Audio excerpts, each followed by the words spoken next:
왜 손으로 써야 하는가? 요즘처럼 타이핑으로 생각보다 빠른 기록을 할 수 있는 시대의 손글씨는 과거의 전유물이 되었다. 그래도 손글씨는 무엇보다 중요하다.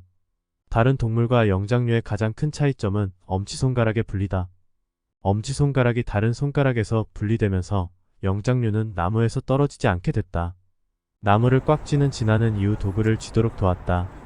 그들이 도구를 쥔다는 것은 이족보행을 가속시켰다. 이족보행이 가속되자 도구의 활용도 넓어졌다. 이 물고 물리는 관계가 진화의 방향을 바꿨다. 이는 사피엔스가 돌을 주워다가 내리칠 수 있음을 말했다. 깨진 석기를 줍고 그것을 가는 과정에서 석기 시대는 시작했다. 영어에서 쓰다를 의미하는 단어가 긁다를 의미하는 단어와 같은 이유는 그들이 기록을 긁어내는 방식으로 했기 때문이다. 그들은 동굴벽을 긁어댔다. 동굴벽이 아니더라도 그들은 돌이나 점토를 긁었다. 이후 긁힌 상처가 지속된다는 것을 알게 됐다. 인간의 기록은 이후 인간의 기억을 대신했다. 인간의 소프트웨어 중 일부가 외부 저장이 가능하면서 이것은 전달이 가능했다. 공간과 공간의 전달이 뿐만 아니라 시간과 시간의 전달까지 가능했다. 즉, 단독적으로만 사용하고 일회적으로만 사용하던 저장 기간이 인류 공통으로 확대됐다. 문자를 다룬다는 것은 고로 동시대의 다른 이들과 소통하면서 다른 시대의 다른 이들과 소통하는 일이다. 여기서 다른 이들은 자신 또한 포함이다. 글을 쓸 때 어디에 어떻게 써야 하는가? 중요한 것은 가리지 않는 것이다. 가리지 않는 것이 가장 중요하다. 온라인에 쓰나 온프라인에 쓰나 그것은 중요하지 않다. 중요한 것은 컨텐츠다. 다만 컴퓨터나 스마트폰이 아니라 손으로 글씨를 쓰는 것은 어떤 부분에서 컴퓨터나 스마트폰보다 유리하다. 자, 어떤 부분이 더 유리한지 알아보자. 첫째로 집중력 향상이다. 디지털 환경은 아주 쉽게 전 세계 다국적 사람들과 연결된다. 이 세계의 대부분은 무료 이용이 가능하다. 무료로 이용 가능한 대신 이들을 제공하는 이들은 광고비를 통해 이익을 얻는다. 심지어 이 다국적 회사는 세계를 상대로 하면서 아주 유능한 마케터들을 영입한다. 그리고 세계적 수준의 영업이익을 얻는다. 고로 온라인은 아주 유능한 마케터들의 사냥터나 다름없다. 이 사냥터가 안전한 장소라 생각되진 않는다. 자신이 사냥꾼이라면 그 사냥터에는 많은 먹이감이 존재할 수 있겠지만 대체로 누군가의 마케팅 공격을 벗어날 수는 없다. 손글씨는 이런 의미에서 집중력을 유지하고 작업에 더 몰두할 수 있도록 도와준다. 둘째로 창의성 향상이다. 손으로 기록하는 것은 타이핑하는 것보다 더 다양한 생각을 할 수 있도록 도와준다. 인간이 만든 기록 중 타이핑은 물론 빠르게 문자를 기록할 수는 있지만 우리의 뇌는 애초에 문자에 적합하도록 진화하지 않았다.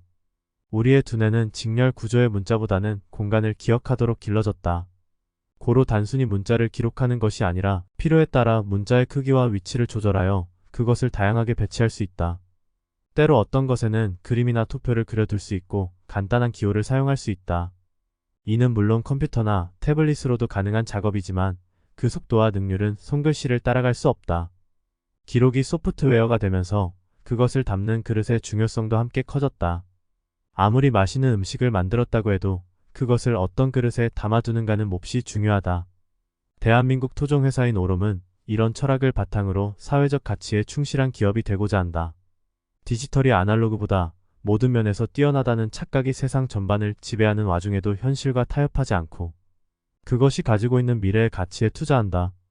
최초의 맥도날드가 최초의 패스트푸드라는 컨셉을 가지고 나왔을 때 사람들은 접시와 포크, 나이프가 없는 모습을 보고 충격을 받았다.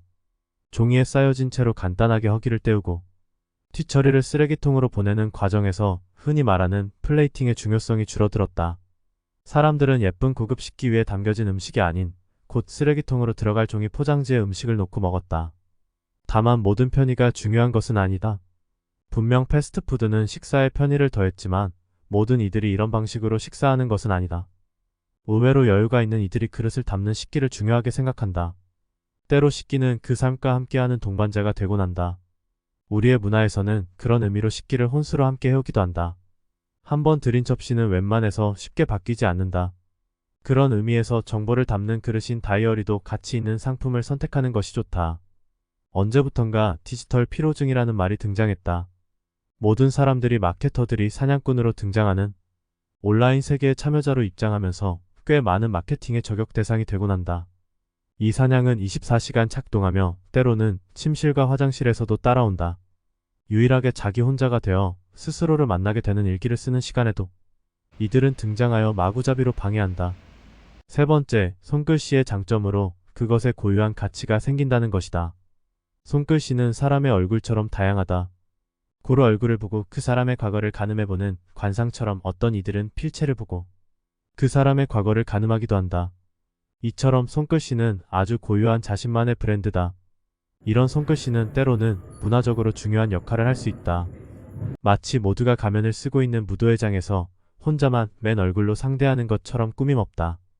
온라인에서 쓰여진 글은 대체로 누구의 글인지 글쓴이 표식이 없다면 알 수 없다. 다만 손글씨는 자신의 정체성을 오롯하게 담는다. 그것이 손글씨의 장점이다. 마지막 네 번째, 손글씨는 멀티태스킹이 가능하다. 컴퓨터나 스마트폰으로 글을 쓸 때는 대체적으로 눈과 두 손이 컴퓨터에 붙잡히고 만다. 다만 손글씨로 글을 쓸 때 우리의 두 손 중 하나는 자유롭게 사용이 가능하다. 이것은 의미한다. 글씨를 쓰며 어떤 글을 인용하기 위해 책장을 넘겨볼 수도 있고 여러 실물로 존재하는 영수증이나 자료를 붙이면서 글을 쓸 수도 있다. 오토바이와 자동차가 있음에도 자전거가 팔리는 이유는 그것들이 대체품이 아니기 때문이다. 때로 시장은 하나의 독점 시장이 되기도 하지만 완전히 다른 시장을 형성하기도 한다. 나는 오름과 같이 브랜드 철학이 확실한 회사의 제품을 좋아한다. 철학은 제품 속에 녹아 문화가 된다. 오롬이라는 브랜드는 오프라인 손글씨에 대한 분명한 철학을 가진 회사로서 그 철학이 문화가 될 것이라는 확신이 있다.